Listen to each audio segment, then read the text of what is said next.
صلی علی محمد و آل محمد صلوات اللہم صلی و آل محمد امام زمانہ صلوات اللہم صلی علی محمد و آل محمد. فاتحہ.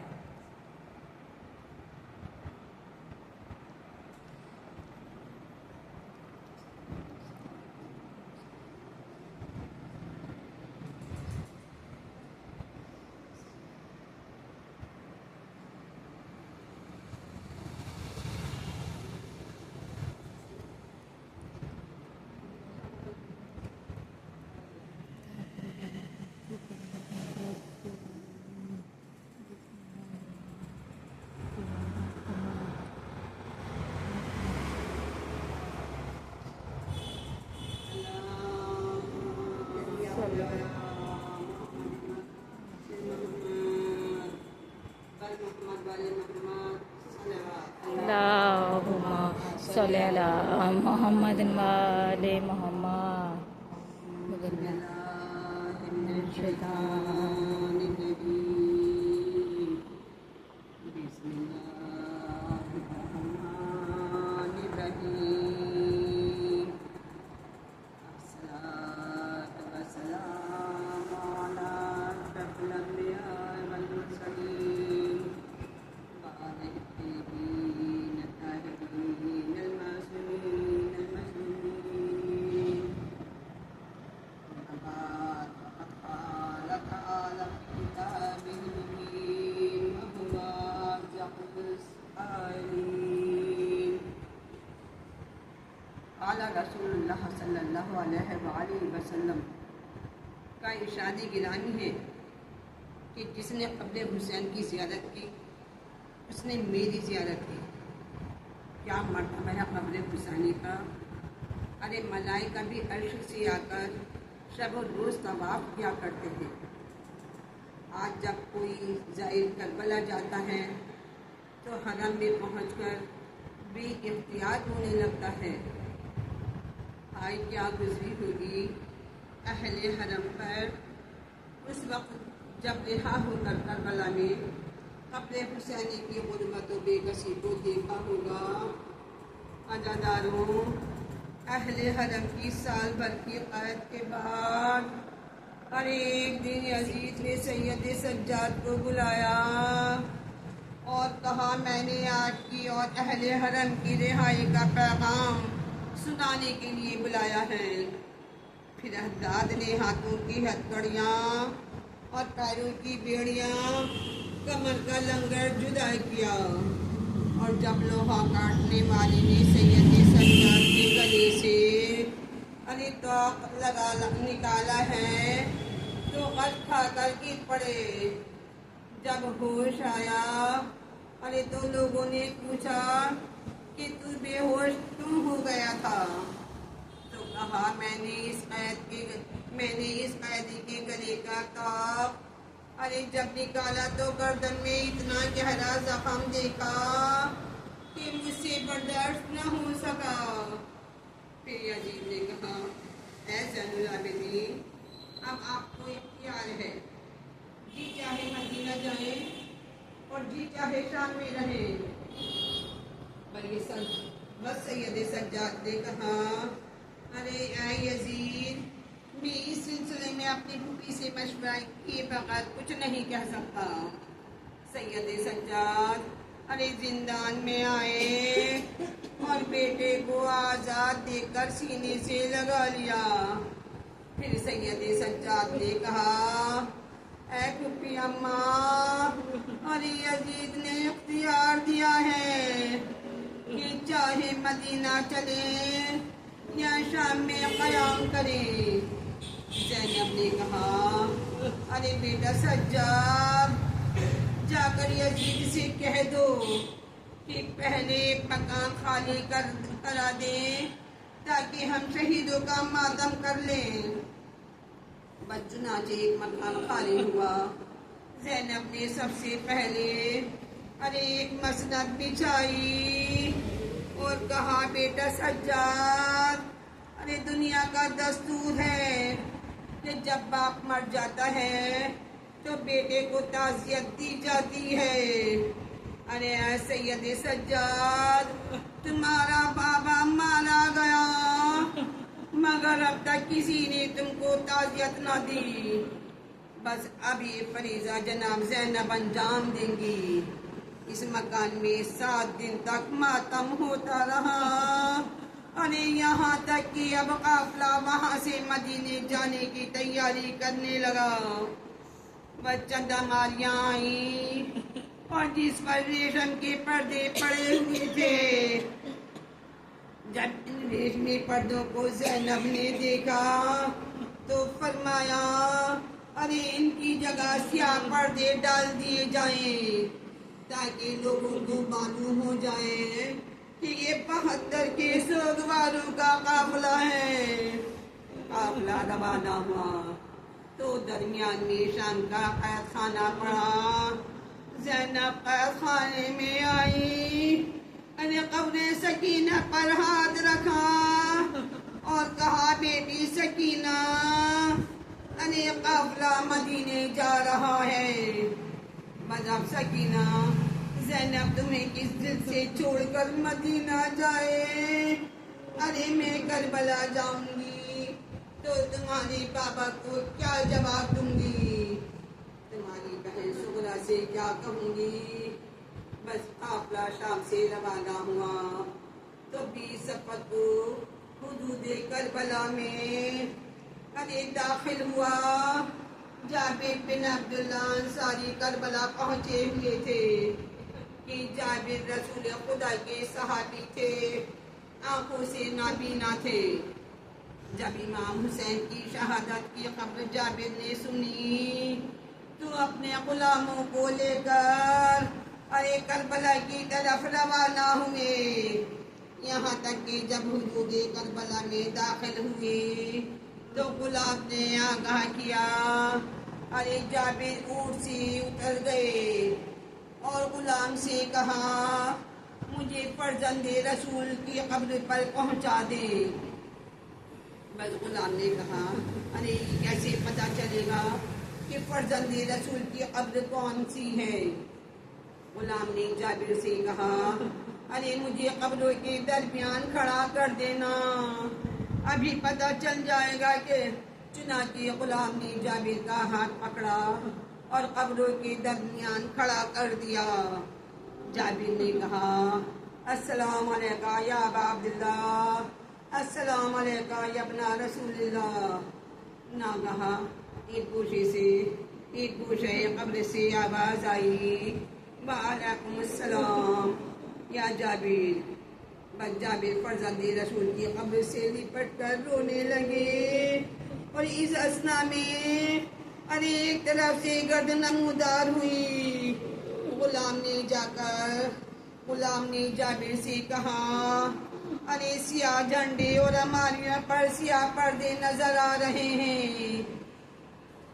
اور ابھی غلام اور جابر میں یہ گفتگو ہو ہی رہی تھی کہ بشیر نے آ کر جابر سے کہا آپ یہاں سے ہٹ جائیے، اس لیے کہ قافلہ شام کی قید سے رہا ہو کر آیا ہے۔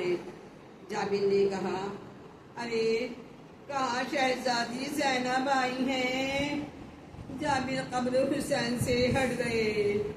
بس زینب کا اونٹ قبر حسینی پر آیا، زینب کا اونٹ قبر حسینی پر آیا تو زینب نے اونٹ کی بلندی سے اپنے کو بھائی کی قبر پر گرا دیا۔ کہا بھیا اٹھو، بہن تمہارا چہل منانے آئی ہے۔ اے ماں جائیں، ارے تمہاری شہادت کے بعد خیموں میں آگ لگا دی گئی، سروں سے چادریں چھین لی گئی، عابد بیمار کے ہاتھوں میں ہتھکڑیاں اور پیروں میں بیڑیاں پہنائی گئیں۔ اے بھیا، ارے ہمیں کوفہ شام کے بازاروں میں اور درباروں میں پھرایا گیا۔ بھیا ہم قید خانہ شام سے چھپ کر آئے ہیں۔ بھیا زینب شرمندہ ہے کہ تمہاری امانت کو قید خانہ شام میں کھو کر آئی ہوں. اے ماں جائے، ارے باری سکینہ تمہارے فراق میں روتے روتے مر گئی. عزاداروں، چہلم کے دن جب قافلہ کربلا پہنچا تو بیویوں نے اپنے کو شہیدوں کی قبروں پر گرا دیا. ارے پروا قاسم کی یاد میں پچھاڑے کھانے لگی اور کہا بیٹا، ارے تمہاری دکھیاری ماں تمہاری ایک رات کی بیوہ دلہن کو تمہاری ایک رات کی بیوہ دلہن کو لے کر تمہارے پاس آئی ہے. بیٹا بتاؤ میں اس کو کیا کہہ کے سمجھاؤں. بس کلثوم قبر عباس پر آئی اور کہا کلثوم قبر عباس پر آئی اور کہا ارے میرے غیرت دار بھیا، ارے تمہارے بال برہنہ سر درباروں میں اور بازاروں میں ارے اس طرح پھرائے گئے کہ ہاتھ پسے گردن بندھے ہوئے تھے اور تم دریا پر سوتے رہ گئے. اور ہماری خبر نالی لیلا قبر علی اکبر پر آئی اور تڑپ کر کہا بیٹا علی اکبر، ارے میری تمناؤں کا خون کر کے تم دنیا سے سدھارے. اور یہ ماں تڑپنے کے لیے زندہ رہ گئی. بس بیٹا علی اکبر، آج تمہارا 40واں ہے اور تمہاری غریب ماں کے پاس کچھ نہیں ہے، اس لیے کہ میں اپنے آنسوؤں کے پھولوں کی چادر تمہارے قبر پر چڑھا رہی ہوں. ارے پھر سید سجاد نے بشیر سے کہا اے بشیر، ارے میرے نانا کے صحابی جابر کہاں ہیں؟ بشیر نے کہا ارے شہزادیوں کی ہماریوں کو دیکھ کر جابر جھاڑیوں میں چھپ گئے ہیں. سید سجاد کے پاس آئے. جابر نے فرض عقیدت میں سید سجاد کا ہاتھ چھونا چاہا مگر سید سجاد نے ہاتھ کھینچ لیا. جابر نے کہا مولا، ارے ہم مدینے میں آپ کا ہاتھ چوما کرتے تھے، ارے کیا بات ہے کہ آج دست بوسی کی شرف سے محروم کر رہے ہیں. بس سید سجاد نے آسین ہٹائی اور کہا اے نانا کی صحابی، ارے ان ہاتھوں میں ہتکڑیاں پہنائی گئی. جابر میرے ہاتھ بہت زخمی ہیں. عزاداروں، زمین کربلا شہدائے کربلا کا چہلم ارے اس طرح سے منایا گیا. ارے کربلا کے آس پاس کے دیہات کے مرد و زن جمع ہو گئے. عورتوں نے زینب کلثوم کو پرسا دیا، ارے مردوں نے سید سجاد کو پرسا دیا. بس یہ لٹا ہوا قافلہ 3 دن ماتم کر کے ارے مدینہ کی طرف روانہ ہونے لگا. تو تمام بیویوں نے خاص کر جناب زینب نے یہ کہہ کر رخصت کیا اے کربلا کی سید سردار الوداع. نور نگاہ ہے احمد مختار الوداع. ہم بے کسوں کی قافلہ سالار الوداع. ارے دکھیا بہن کے مونس و غمخوار الوداع. بس کربلا سے قافلہ سندھ مدینہ روانہ ہونے کی تیاری کرنے لگا. حضرت زینب بھائی کو سلام آخر کر کے ارے الوداع کہہ چکی تھی کہ مگر فرد محبت میں جناب زینب نے چاہا کہ ایک مرتبہ بھائی کی قبر کی اور زیارت کر لوں. اب جو زینب نے پہنچائے کی قبر کا رخ کیا تو دیکھا کہ کوئی بی بی ارے قبر سے لپٹی ہوئی ہیں اور فریاد کر رہی ہیں، زینب ارے بھائی کی قبر پر آئی، کیا دیکھا کہ رباب نوحہ ماتم کر رہی ہیں۔ زینب نے کہا بھابھی جان کیا مدینے چلنے کا ارادہ نہیں ہے؟ ارے ام رباب نے کہا اے شہزادی، ارے زینب آج اس دکھیا ماں کو، اس دکھیا کو ایک بات کا جواب دے دو۔ اس کے بعد رباب نے کہا اے شہزادی بے شک آپ کی گود اجڑ گئی اور نو محمد شہید ہو گئے، مگر شہزادی جب آپ مدینہ جائیں گی ارے تو وارث کا سایہ مل جائے گا۔ اے شہزادی زینب اب دکھیا رباب مدینہ جا کر کیا کرے گی؟ آئے میری گود بھی اجڑ گئی، میرا سہاگ بھی اجڑ گیا اور میرا وارث بھی شہید ہو گیا، میرا ششماہا بھی مارا گیا اور میری سکینہ شام میں مر گئی۔ مدینے میں میرا کون ہے اور مدینے میں کس لیے جاؤں؟ رسم کر کے مدینے میں کس لیے جاؤں؟ بس یہ سن کر زینب دوڑی ہوئی سید سجاد کے پاس آئی اور کہا بیٹا سید سجاد، ارے ام رباب مدینہ چلنے کو تیار نہیں ہے۔ سید سجاد رباب کے پاس آئے اور کہا ماں ارے رباب آپ مدینہ کیوں نہیں چل رہی ہیں؟ آپ کا مدینے چلنا ضروری ہے اور تنہا یہاں ٹھہرنا مناسب بھی نہیں ہے۔